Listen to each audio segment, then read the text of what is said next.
Halo, assalamualaikum warahmatullahi wabarakatuh. Selamat pagi, salam sejahtera bagi kita semua. Apa kabar anak didik ibu semuanya? Mudah-mudahan semuanya dalam keadaan sehat walafiat, sehingga dapat melakukan aktivitas sebagaimana biasanya. Tetap di rumah, rajin beribadah, dan jalankan protokol kesehatan jika hendak bepergian.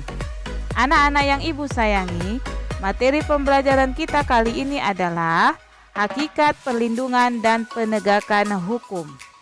Sebelum kita memulai pembelajaran, simaklah video berikut.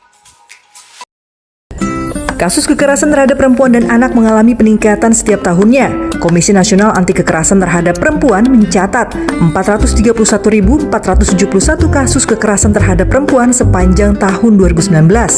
Jumlah tersebut naik sebesar 6% dari tahun sebelumnya, yakni 406.178 kasus.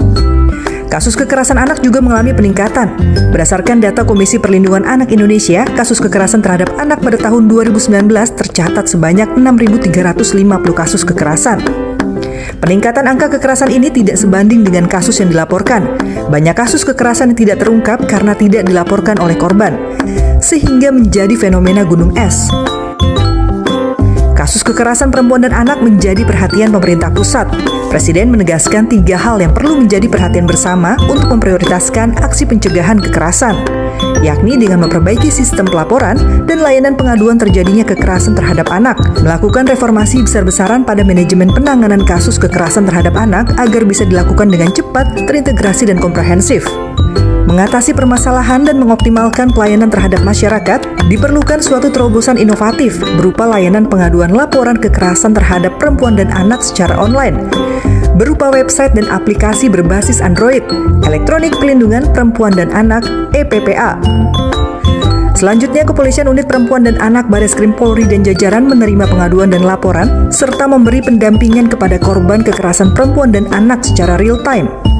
Adanya aplikasi EPPA, korban kekerasan perempuan dan anak dapat melaporkan, meminta pendampingan, dan konseling terhadap peristiwa kekerasan yang dialaminya tanpa harus malu diketahui siapapun.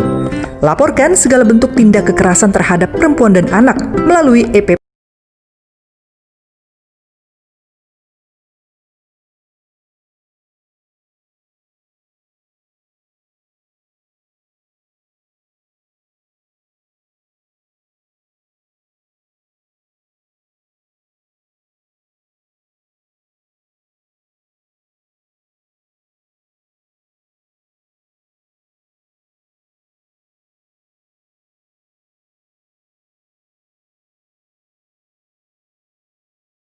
Nah, anak didik ibu, apa pendapat kalian tentang video tersebut?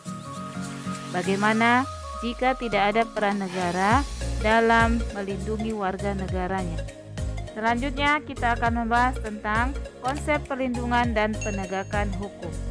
Pada dasarnya, pelindungan hukum dimaknai sebagai daya upaya yang dilakukan secara sadar oleh setiap orang maupun lembaga pemerintah dan swasta yang bertujuan mengusahakan pengamanan, penguasaan, dan pemenuhan kesejahteraan hidup sesuai dengan hak-hak asasi yang ada. Dengan demikian, suatu perlindungan dapat dikatakan sebagai perlindungan hukum apabila mengandung unsur-unsur sebagai berikut, yaitu adanya perlindungan dari pemerintah kepada warganya, jaminan kepastian hukum berkaitan dengan hak-hak warga negara, dan adanya sanksi hukuman bagi pihak yang melanggarnya. 2. Pentingnya perlindungan dan penegakan hukum. Perlindungan dan penegakan hukum sangat penting dilakukan karena dapat mewujudkan hal-hal berikut ini, yaitu A. Tegaknya supremasi hukum, B. Tegaknya keadilan, dan C. Mewujudkan perdamaian dalam kehidupan di masyarakat. Menurut Surjono Sukanto, keberhasilan proses perlindungan dan penegakan hukum tidaklah semata-mata menyangkut ditegakkannya hukum yang berlaku, akan tetapi sangat tergantung pada beberapa faktor antara lain sebagai berikut. Pertama, hukumnya. Kedua, penegak hukum. Ketiga, masyarakat.